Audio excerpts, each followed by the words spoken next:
In today's episode, we're going to be talking about building your brand, and I have Michael Peggs from the podcast U University and his website, michaelpeggs.com. So first off, thank you for coming on the show. Travis, my pleasure. How's it going out there in sunny LA? It is beautiful, warm, and sunny. How about in New York? It's cold and rainy, so the polar opposite. But summer's coming soon, so that's the good part. Let's hope. So let's jump right into it. Why is building a brand important for individuals? Yeah, in every context of your life, you must market and sell yourself, right? In the context of your career, it's to the recruiter or the hiring manager. In the context of your business, it's to investors, it's to your partners, it's to your customers. And into the context of kind of your real world life, right? It's to the girl at the bar, that guy down the street, the in-laws ultimately. So we always have to communicate our value in these different circumstances and situations. And for me, personal branding is the art of really marketing yourself and selling yourself relative to kind of your audience. And that can be really hard, I think, sometimes without feeling like you're selling out. And do you have any tips on how you can sell yourself without being kind of, I guess, cheesy or sleazy about it, if you will?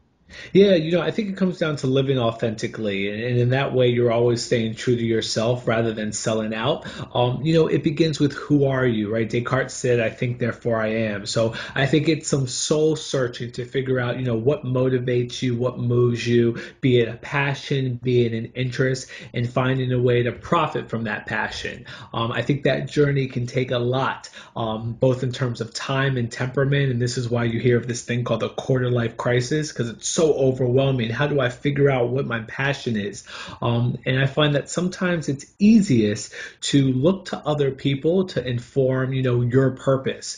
Very often, people will come to you as the best science person, the best athlete, the best artist, the best person who gives advice. And you start to find kind of your talent, your interest, your passion in that space. And then you figure out, well, could I actually make a living from that? And if you like it and you're good at it, I think that's living true. That's living authentically. That's where your personal brand starts and ends.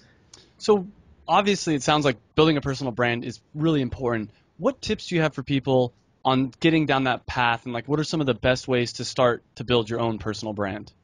Yeah, I think the first question I ask, and there's a series of three, is what is your story, right? We all come from someplace. We all kind of speak from our experiences and perspectives in the context of our circumstances. So understanding where you're from and how that makes you uniquely positioned in this world, I think is really key, right? Regardless if it's professional or personal, we all connect with the person, with the individual. And so it's key to kind of tell that personal story. Um, from there, I think you have to understand your gift. What are you good at? What makes you special? What are you uniquely positioned to serve and offer the world? And then finally, service. How can you serve as many people possible? A business term I like to use is scale. How can you scale your service to be in much benefit, kindness towards, and help to other people? So those three questions: what is your story? What is your gift? And how can you serve as many people as possible? I want to dig in deep to all three of those individually. And first, let's start off with your story. How do you recommend someone goes about finding their story if they feel like they're pretty average? Like, I know for myself at times, I have a problem like, well, what is my story? Like, what makes me unique compared to someone else? How do you go about that? I don't know if there's any one way, to be quite honest. I think some people enjoy journaling and writing down and just kind of putting thoughts to paper and figuring out how they connect the dots. Mhm. I know other people that have put vision boards, right? Of this is what I like, this is what I love, and in seeing certain things like, let's say, a car or certain words of inspiration or certain jobs or certain TV shows, you paint a context of kind of what you enjoy. For me, I really like to kind of step back and meditate, if you will. There's some type of spiritual component to it, but it's really trying to see things clearly and objectively. I think sometimes the hard truth is that it's hard to be subjective. So to the degree that you can step back and look at yourself as independently of yourself as possible. It's a little bit of a paradox, but to step back, see who you are, where you are, and how that relates to where you were, I think it helps to inform things going forward. So I think there's a number of kind of techniques and tools, including vision boarding, including journaling, but at least for me, a form of meditation and kind of objective thinking helps me put my presence in place, if you will. And what have you found out is your story? Well, it's, I don't think we have enough time, Hmm. but essentially, I was an investment banker, finance guy who, like many people, hated it.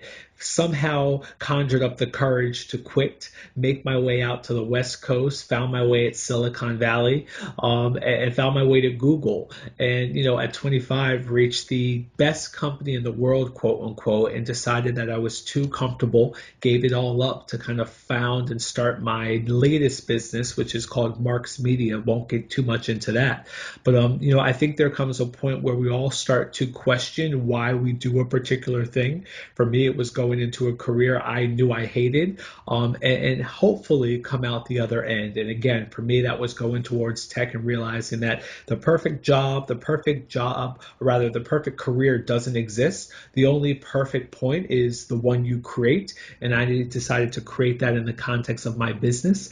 So that's the abridged version. But like many people, there's detours along the way. Absolutely. And when you're finding out what your story is, who are you trying to make sure it helps out or like pertains to, if you will? So, for instance, if I was trying to figure out what my story is, am I trying to make it so it appeals to, my listeners, or I'm trying to make it appeal to employers, or how do you figure out who you want that to appeal to?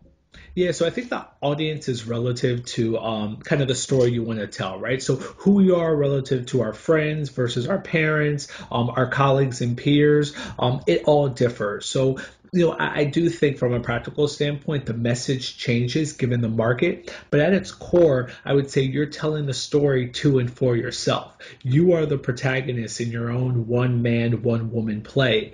And I think in doing that, you said something earlier about selling out. In doing that, you stay true to yourself. And I would argue that, the person, the company, the team that doesn't get who you are, doesn't buy in, isn't the right position for you to play. So move on until you find that kind of opportunity that understands who you are. So yeah, in summary, you serve, you tell your story, you share for purposes of yourself, and in doing so, I think you attract like-minded energy to you, and you kind of grow your peer base, your friendship, your community in that way. Gotcha. Yeah, I find because when I was reading about your story and I was thinking about my own story, and I feel like I could take it different ways because there's the part of me that has this podcast and wants to talk about the being in my 20s, quitting my job, traveling, trying to figure things out. But then there's the other part of me I'd like to eventually get into like e-commerce consulting, Hmm. and that part of me is very different from the other part because that part needs to be looked at as a professional and as someone that has it together. And in some ways, there's these two separate parts that I'm putting out onto the internet, but they're both me, if that makes sense. Yeah, it 100% does, right? No one is one monolithic people. We're all multifaceted. And to the degree you have both different personal and professional interests, I think we all follow the same path. I think the key is, framing each conversation in the context of kind of a larger opportunity. And whether that opportunity is business in nature, then you converse in that light versus personal or professional. So yes, I think that we are dynamic people with dynamic interests and dynamic pursuits, and it's okay to operate autonomously at times as long as you can kind of connect the dots, as Steve Jobs says, looking backwards. Gotcha. That's a great answer. Okay, so as far as finding your gift, that's the next thing I wanted to get into. How do you recommend someone that has no idea what their gift is try to figure out what their gift is? Yeah, it's complicated. And I have this kind of cool infographic back at my website, michaelpegs.com, that kind of mind maps it all together, if you will. I'll refer back to what I said earlier. I think sometimes it's an overwhelming task to figure out that one thing that we want to pursue for the rest of our life. And what I would suggest is taking a step back and understanding why people come to you. What do they see in you that helps them? And maybe there's potential to help other people. So again, if someone comes to you for homework help, if they come to you because you have a great ear, if they come to you because you cook the best muffins around, then this is probably your talent. And the question you want to ask yourself is, can I improve? Because we all need to establish our expertise. Our personal brand isn't just for purposes of kind of communication, but credibility as well. So can you kind of enter a space to educate yourself and become an expert? But is it something that I'm interested in? Is it something I can profit from? And is it something that frankly will sustain me long term? So I think that's probably the easiest way. Look to other people to tell you what you're good at. And what have you found is your gift? I do this exercise on my site and with some of my clients where I ask them to, brand themselves in 3 words. They can be 3 independent words or 3 words in conjunction. And for me, I'm a content creator. I create, or rather, I tell stories using content. That could be my blog, it could be my podcast, it can be the infographics and videos I create, but I'm a content creator. I'm a storyteller. And this is something I've actually been struggling with myself, is trying to figure out what is my real gift, because I like doing new things all the time. I like learning new things, and I'm constantly changing. What I was doing, I studied biomedical engineering in college. Then I got a job in technology consulting, totally different. Yeah. And now I own an e-commerce store, once again, totally different. And I really enjoy that. But at the same time, it's hard to say, oh, okay, I'm really good at e-commerce, or I'm really good at technology consulting. Yeah. And one of the things I found is, depending on who I ask, they tell me I'm good at different things. Like, some of my friends are like, oh, you're really good at this, this, and this, and you're bad at these other things. And then other people I ask say, no, you're actually good at those things that other person said you're bad at, but you're bad at, these other things. Sure. How do you balance, I guess, the different people that say different things about you?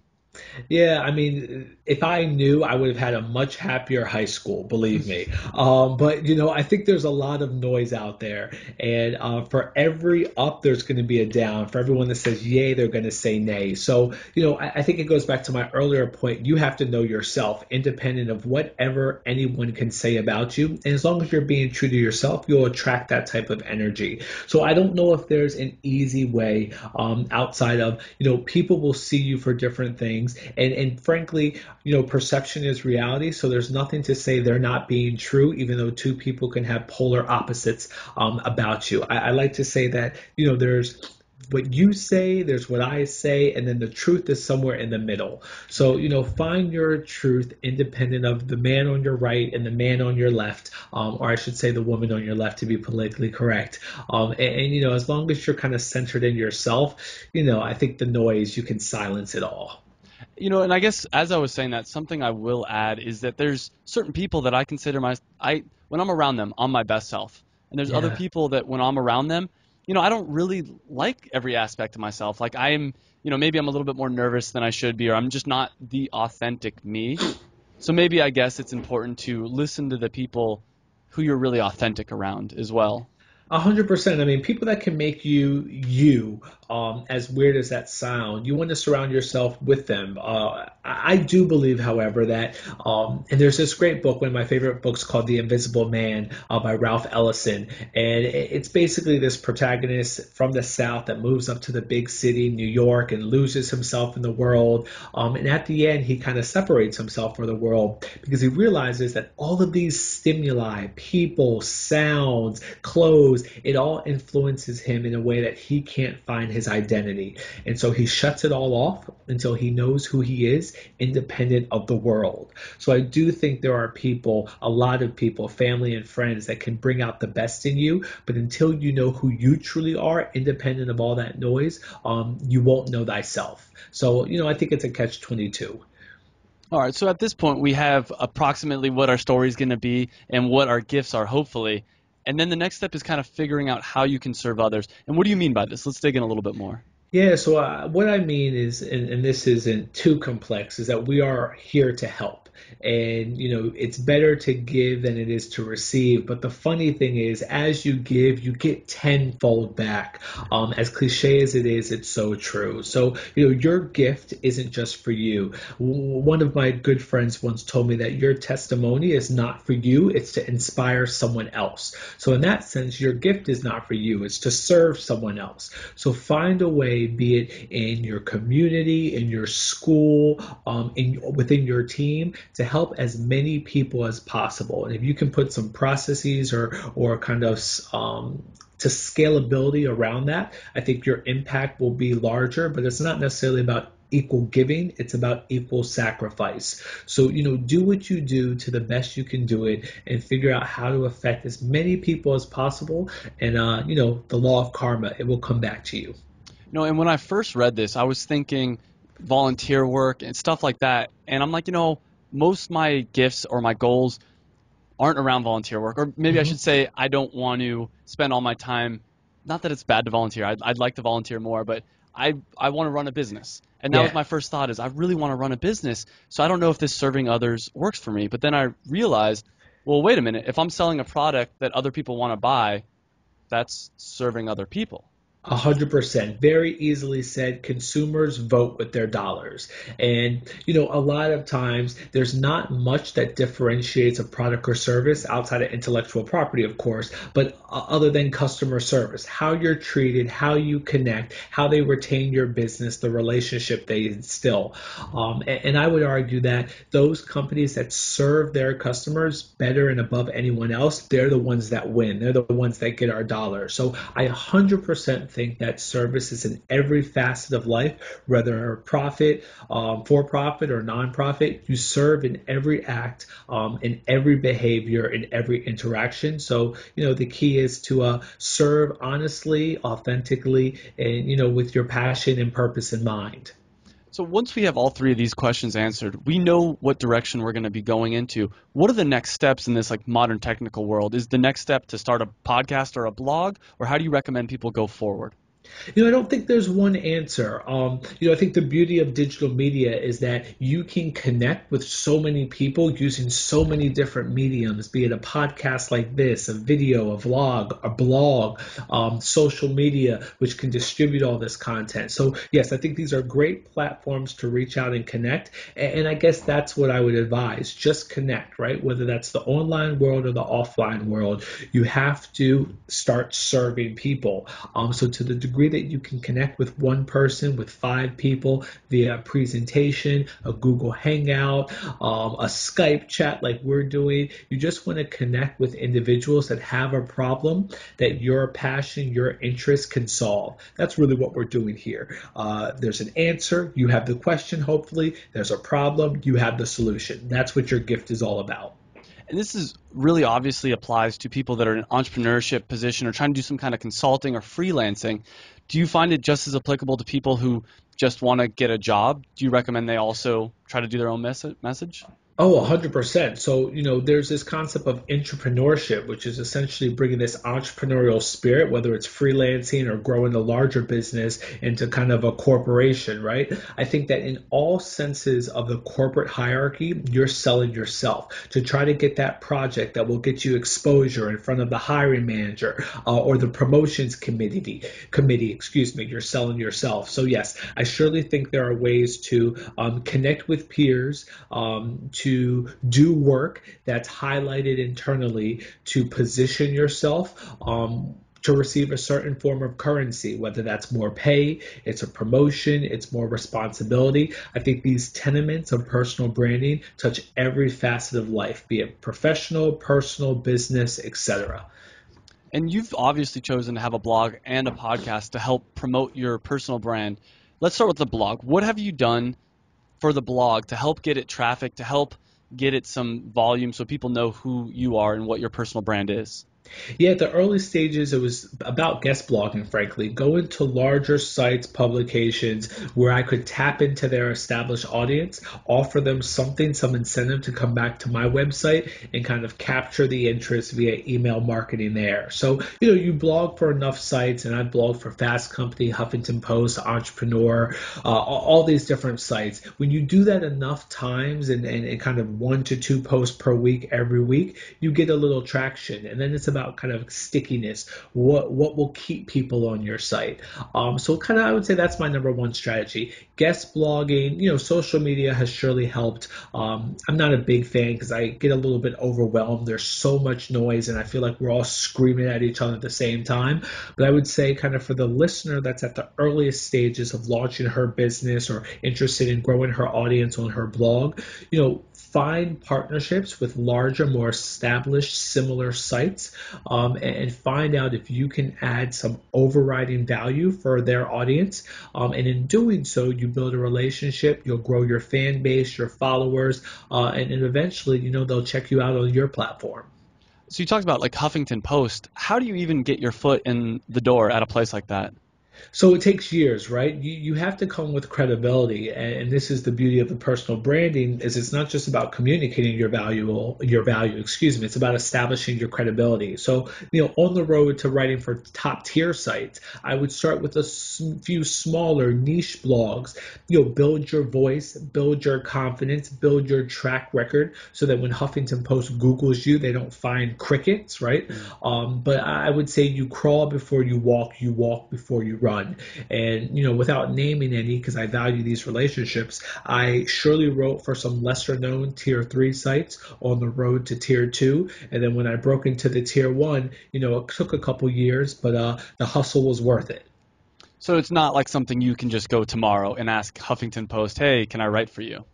I don't think so. I think if you have some phenomenal connections, sure, you can backdoor your way into anything in this world. But independent of knowing the right people, I think you have to do the work. And doing the work starts by, establishing your brand at the earliest stages for the smaller sites, getting comfortable again with your voice, knowing yourself because it's going to change as you go, getting a sense of the audience and then pitching yourself, relative to a larger play.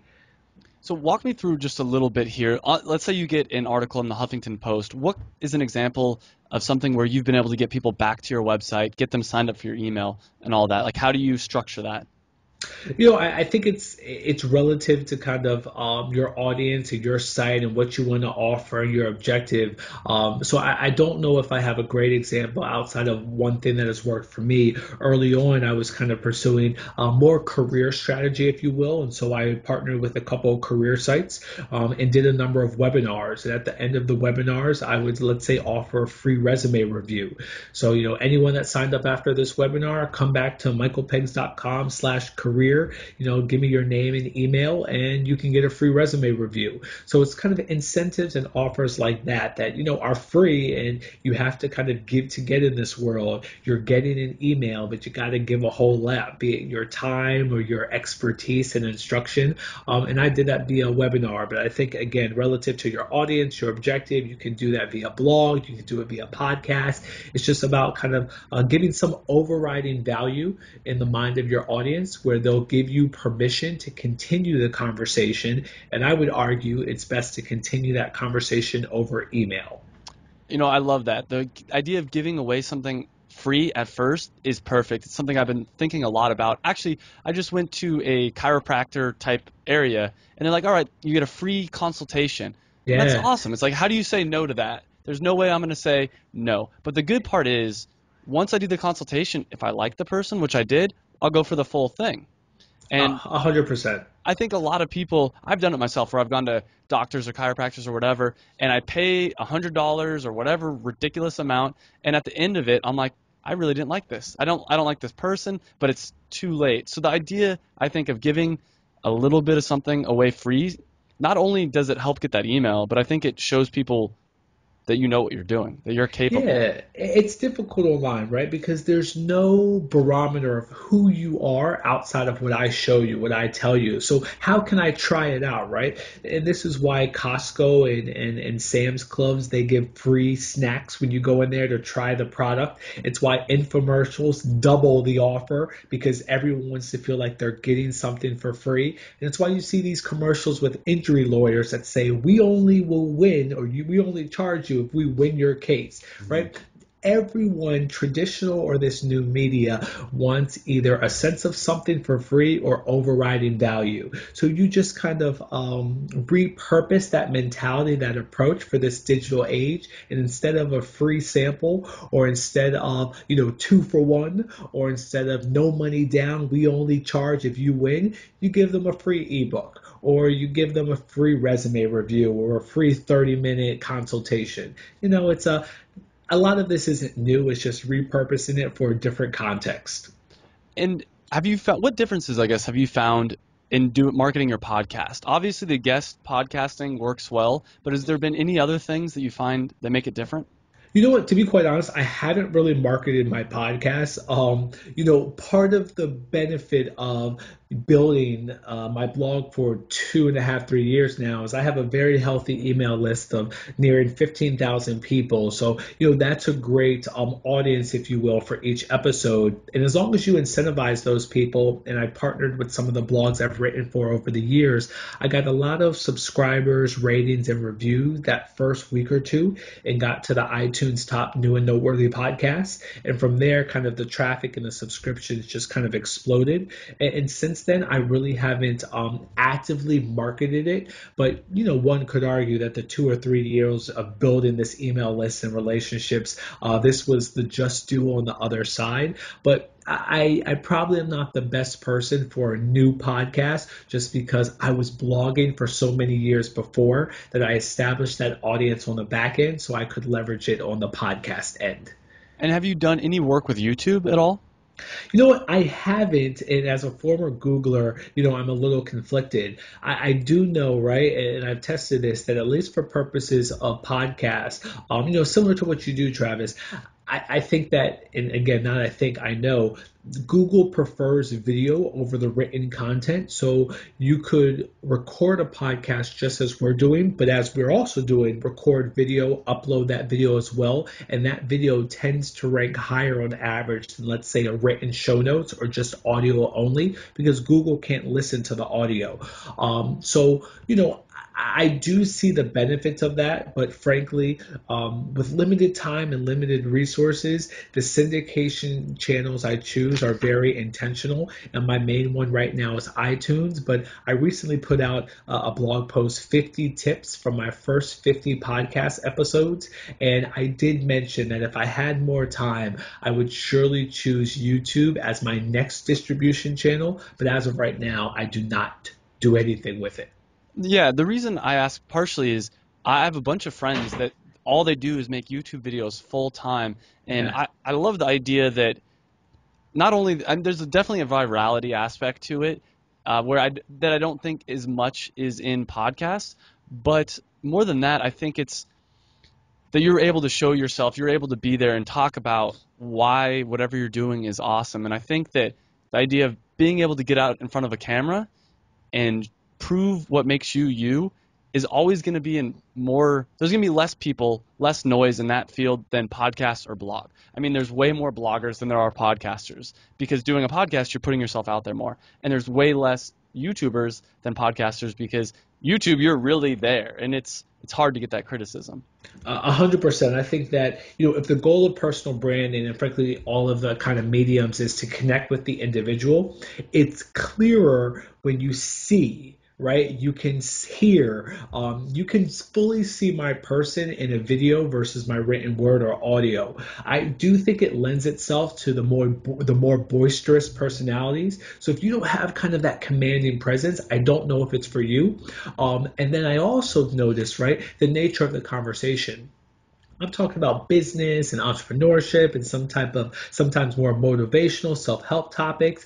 And what really does well on YouTube in particular is cat videos and Hmm. fail videos and people talking about the relationship and makeup and that's not really my lane. So it's really important to know your audience, know the content of the conversation, and if that medium is best for you. I don't really talk about those things, so YouTube isn't best for me, but nonetheless, it is the second search engine, the second largest search engine after Google, so it's a powerful platform to connect to other people. Yeah, I actually will say that I started, well, I'm eating lunch every day, just putting on YouTube videos that are exactly what you were talking about, like business motivation, whatever. I know I'm a small minority, but I wish there was more out there. There's Yeah. only a few channels that I can watch, and I don't love the channels that much. I think that someone can do a better job. So I'll just Yeah. throw that out there. I don't know, man. Sounds like a business opportunity for you, Travis. I've been thinking about that as a future thing, and I won't go too in deep in that, but basically like e-commerce marketing, whatever. Yeah. You know how it is though. There's so much to do. There is, man, but I think that's the beauty of business, right? There's always a need, there's always a problem that we as entrepreneurs think at least we can do better. And hey, man, if you think there is, I would say go for Yeah, that's on next year's docket. it. There you go, 2016. That's right. So is there any other information you want to share about building a personal brand, whether it's the how-to or anything relevant? I think, the only thing I would say is start. And that's not necessarily start sharing your story from the mountaintop, but, start building your credibility. And there's a difference between that credibility and the communication. We hire, we do deals with, we work with, we partner with experts. And as a personal brand, your job is to be the best person at something.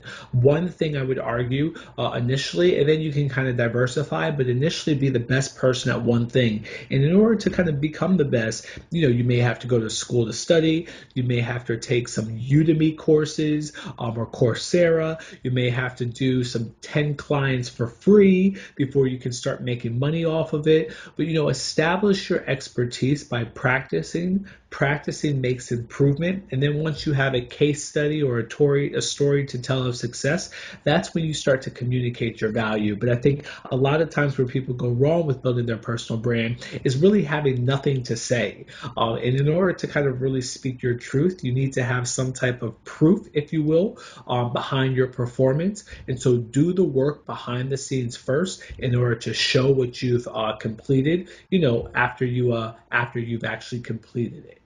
And now I got a tough question for you. Do you have any Please. advice for people in their 20s on how they should live life? And it could be relevant to building a personal brand or anything that you've learned throughout your life that you think you'd like to share with the audience. I would say live life boldly. I think your 20s is all about messing up. It's about failing fast and failing forward. And as long as you continue to fail, you will ultimately realize what works, assuming you take a step forward each and every time. One of the personal mantras I keep in the back of my mind is fail fast, fail forward. And as long as I think you get it out of your way, get it all out of your system in your 20s, by the end of your 20s, 30s, you start to figure it out. And then you have 20, 30 good years, let's say 20, to really master it and make that money and what have you. But I would say your 20s is all about messing up, failing fast, and failing forward. So don't be timid. Don't be shy. Just go all in. I love that answer. That's something I tell people in different words all the time is, Yeah, you know what, just get up, just try it. Who cares if you fail? that's right, man. That's right. Michael, where can people find out more about you? So I'm on Twitter at Michael Peggs, PEGGS.com. I also live on LinkedIn, linkedin.com/IN/, Michael Peggs as well. And if you'd like to email me, my email is Mike at Marks, MARCCX.com. And I'd be happy to hear from you. Well, Michael, thank you so much for coming on. I really appreciate it. Travis, my pleasure. Thanks for having me. Hey guys, I hope you enjoyed that video. And if you did, make sure you hit the big red subscribe button down below. You can also check me out on Facebook and on Twitter. And I release a new video every Monday. And by hitting that subscribe button, you'll get those new videos every Monday. And this is really a podcast. It's also a website. You can check out the website. It's howtodoyour20s.com. I'll put a link right over here as well. And what it's all about is trying to improve your life. And we specifically focus on things that people in their 20s are interested in. So make sure you like the video if you liked it, subscribe, like us on Facebook and Twitter, whatever. But I hope you enjoyed the video, and I hope to see you again on another video.